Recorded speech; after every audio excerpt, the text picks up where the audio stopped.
आज जन्नती भगवान हम आज जन्नती भगवान हम नीचे उतर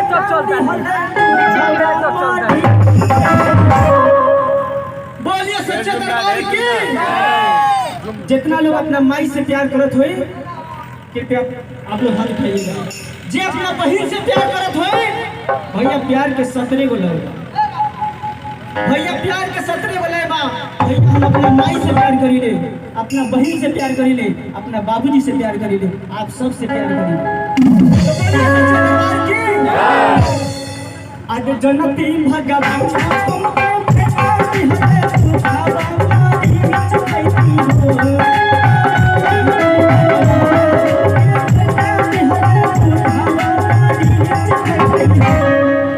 ललना तेला हो ललना तेला हो रतियो नदी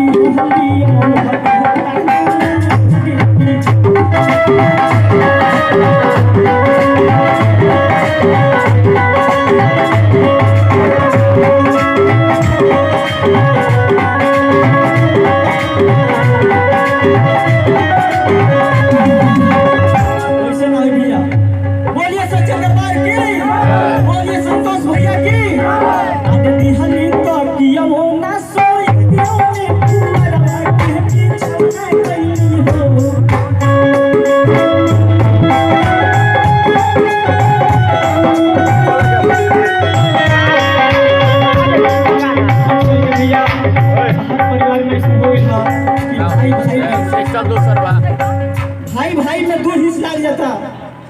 बाबूजी कहाँ रही है, माई कहाँ रही है, इस सारा लोग के मन में उठ जाता। हर घर में बा भैया, हमारे घर में बा, रहुओ घर में, सब कुछ घर में बा। देखो आजकल के नया दुनिया गई बड़ी तो उनका ननद कहत रही, इन ननद के कहत रही आज दिहली पाकी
रोहित भैया की तरफ से 200 रुपया का पुरस्कार है। तो बोली सच्चे दरबार की, बोली इनके माता पिता की।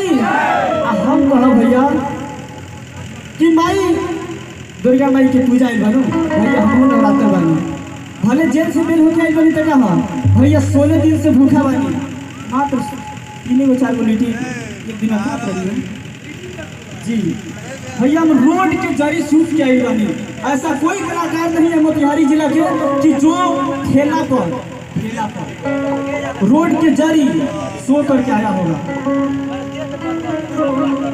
हम ऐसे कलाकार हैं और आप सबके साथ प्यार दुलार बा, प्याज राम कुमार बा यहाँ तक पहुँच चुकल बा भैया। 26 तारीख के मेरा टिकट है प्लेन का गोरखपुर से दिल्ली के लिए। आरसी म्यूजिक कंपनी से मेरा बहुत सारा सॉन्ग अब आएगा लगातार। तो बोलिए सच्चे दरबार की।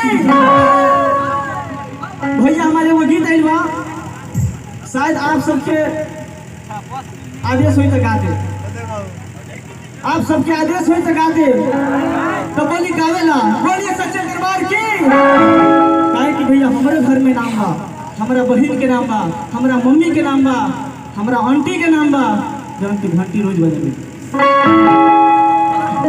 भैया जात के कोई भैया जात ये कलाकार का नहीं होता है, कलाकार का कहीं घर नहीं होता है। तो बोलिए सच्चे दरबार के। चल न सखी झिझिया गावे मुखिया के दुआरा, चल न सखी झिझिया गावे मुखिया के दुआरा।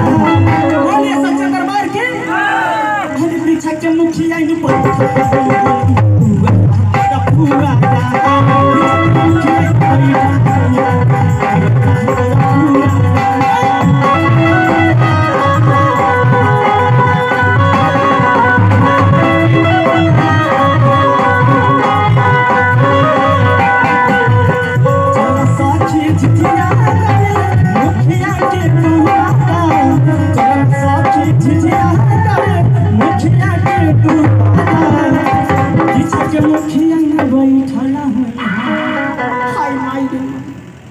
हाउ का जाने दूगो हमर मौसी आइल वाला तो काहे में पीछे बैठल रहले। हमर मौसी अब भाई ऐसे आप सब बुरा मत माने, सचमुच में हमारे बुझा तले दूगो मौसी आइल वाला आग्रासन पढ़ले बानो पीछे के मुखिया न बैठता होई हला।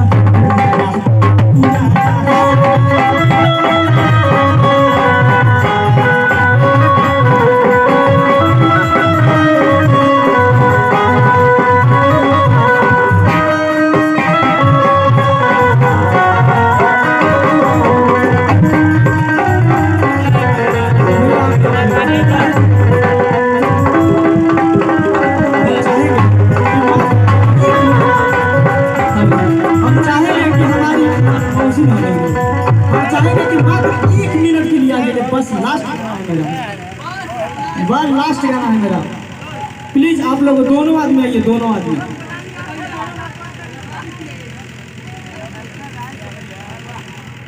राम कुमार के नाम से जेल जाके ये घूम के पहुंच चुकल बा। तो बोलिए सच्चे दरबार की। हमारा दोनों मौसी हेलो। चल न सखी झिझिया गावे मुखिया के दुआरा, चल न सखी झिझिया गावे मुखिया के दुआरा।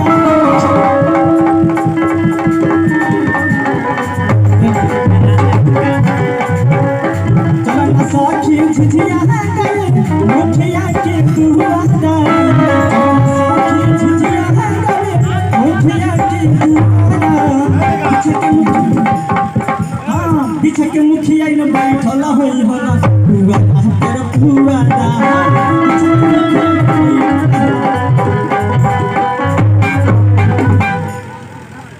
हमारे पवन भैया की तरफ से 11 रुपये का पुरस्कार आया है। अगर हमसे कोई कुछ बोला जाता है, कुछ त्रुटि हो जाता है तो आप लोग कृपया अपने बेटा भतीजा हवा कजलिया बबीता के संग अभी की हो।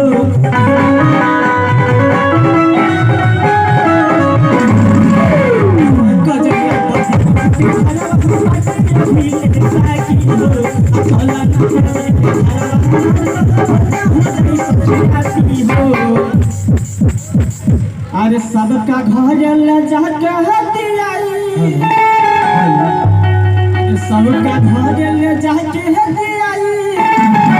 अरे तिकुली औरी से नूरा, अरे सबका घर जाके हथियाई। के मुखिया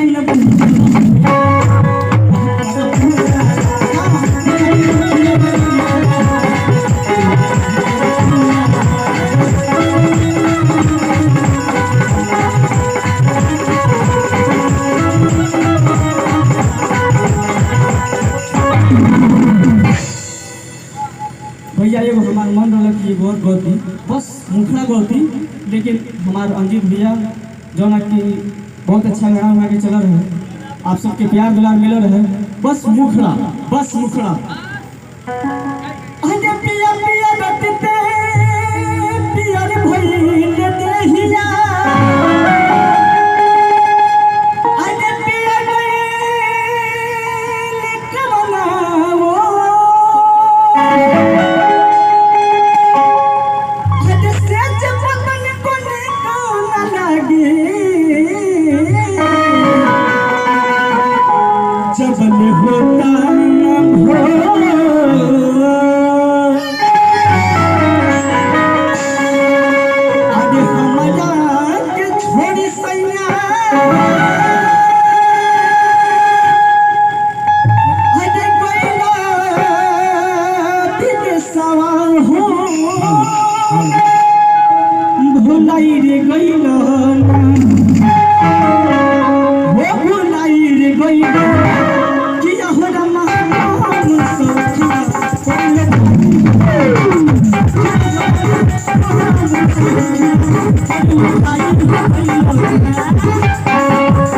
भैया